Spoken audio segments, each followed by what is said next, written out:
Hi everyone! By the way, my name is Clifford Paliwag Mira, and I am going to tackle about scene setting in creative nonfiction. By the way, good evening, Ma'am Scora. So first, can anybody tell me what is scene setting? Shut up. So first, what is scene setting? So, scene setting as a creative nonfiction involves vividly describing the time, place, and context of a story to immerse readers in the narrative. It uses sensory details like sights, sound, and smells to create a vivid picture, making the experience more engaging and reliable.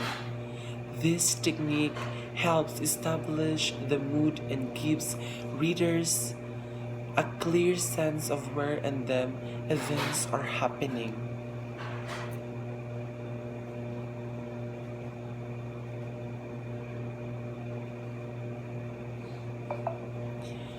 So, scene setting, although not elaborate, this work extend to leisure readers and creative writers who are not in the academic. Whether you create text or read text, you have to think about the other, not in other part. The writer has to think about his or her absence when the audience reads the former's works, interprets it, asks questions, and seeks answers. On the other hand, the reader has to think in the writer of the work had considered the debate on the presence of the creator in the latter's creation, and if yes, which side the writer is on. Critics and a range of literary theorists on their disposal should they favor the creator's centered theory. How about the reader centered theory? A writer and a reader, you have to consider these things in your creative process.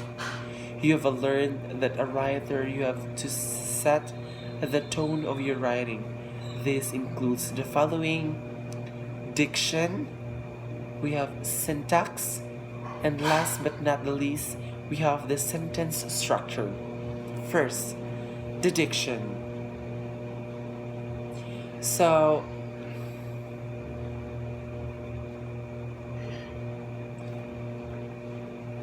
wait, guys. So, diction refers to the choice of words and style of expression used by writer or speaker. It compasses vocabulary, phrasing, and tone, and can vary based on the audience, purpose, and context. Diction can be formal or informal, abstract as can create, and can greatly influence the overall mood and clarity of a piece of writing. So diction means that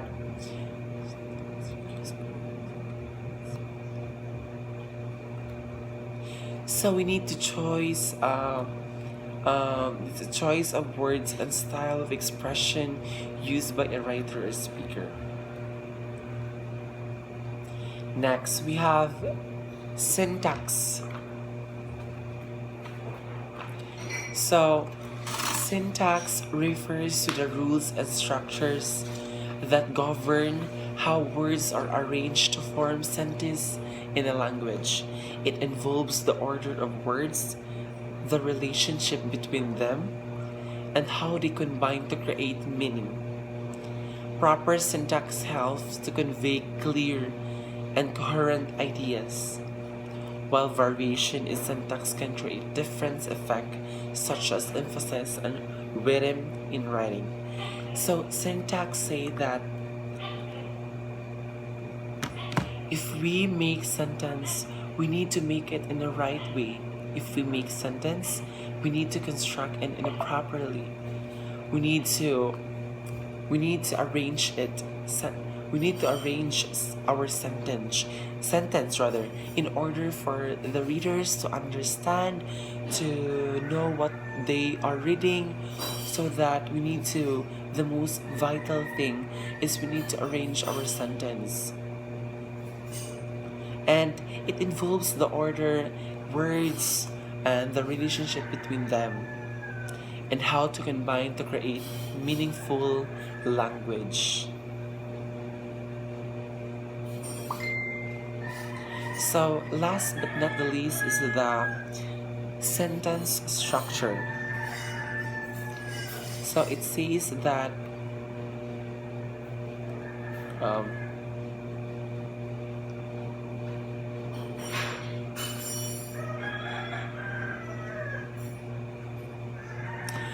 so sentence structure um, refers to the way words and phrases are organized to form sentence. It includes the arranging of subjects, verbs, objects, and modifiers. Different types of sentence structures. It include number one, simple sentence contain a single independent clause. Number two, compound sentence combine two independent clauses with a conjunction. Number three, complex sentence include an independent clause and or are more dependent clause. Number four, we have compound complex sentences. Combine, multiply independent clauses and at least one dependent clause. So, sentence structures. So, when we all know that we all know that kanang kabulon mo siya make of sentence. When we are making sentence, we need to make it in the right way, right?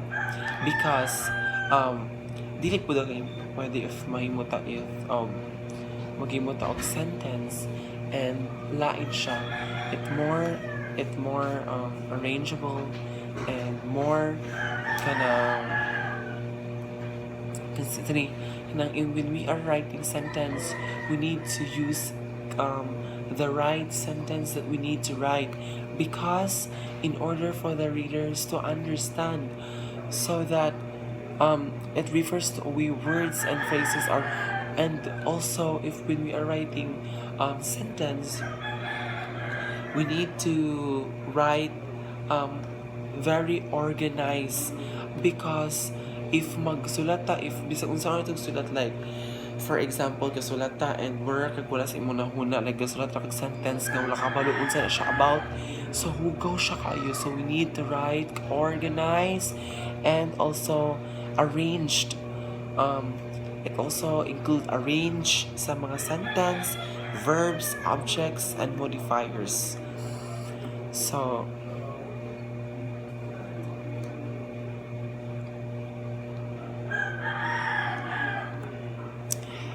this, based on your theme, you have to establish an atmosphere in the first scene of your narrative. This is to help readers know where the story is happen and when they should feel while reading the story. So this say that happen when they should be happened first scenes narrative should be help readers to where the story happen. So if magbasa ta og story, right, when we are reading story, we need to get knowledge from that. So when we are reading story, actually we need to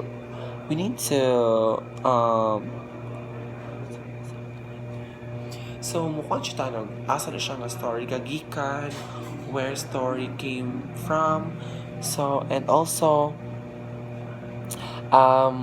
how the readers can feel the story.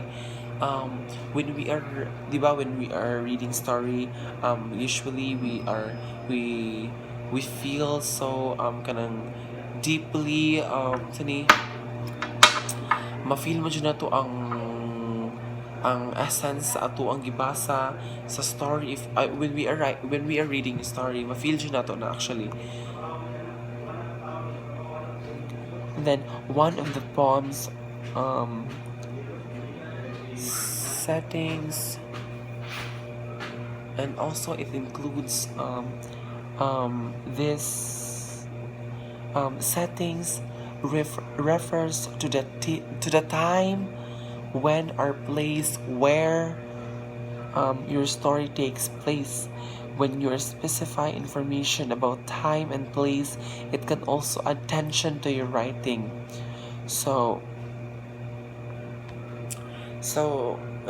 what is setting?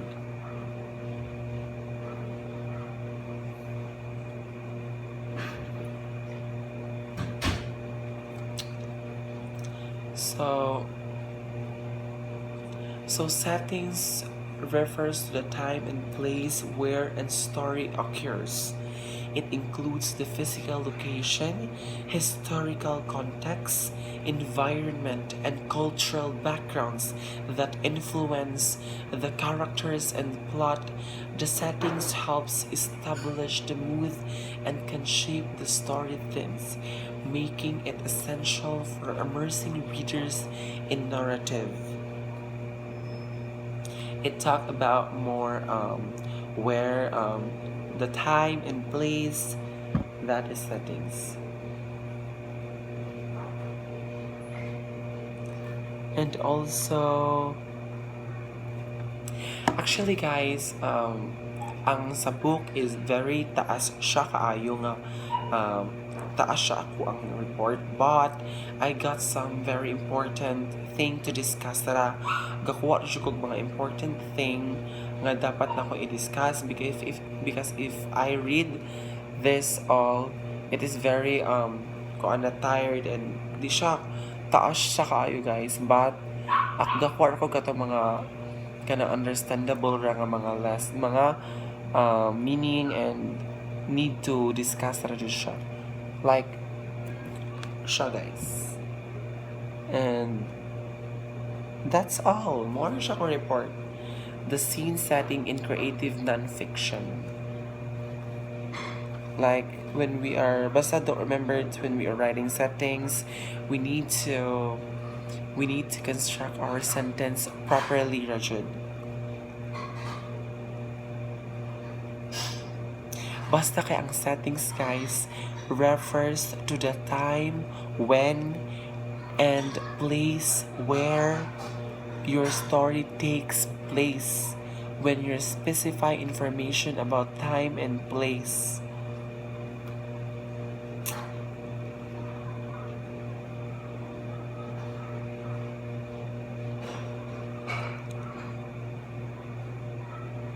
So actually, more siya guys, taas mo siya kaayo, actually, taas siya. But I got some just mga very important thing that I need to discuss in order for you to understand. And I think, basta guys, scene setting is like, when we are writing sentence, we need to construct it properly, and then arrange and very organized. Yes, that's all. And okay now. Thank you, and I hope you enjoy this video. And also, if you have a question, you can directly message me, or any problem about my report. So you need to message me right now. And also, for siya guys, I hope you enjoy my video, and if na may mga question, you can message me. Or basara ninyo sa book, kay taas mo siya, pero ako nagi ko ang mga important thing that I need to, ako ano siya i-discuss, o need na ko i-discuss. Bye-bye. Thank you, ma'am. By the way, good evening, Miss Cora, and to you all.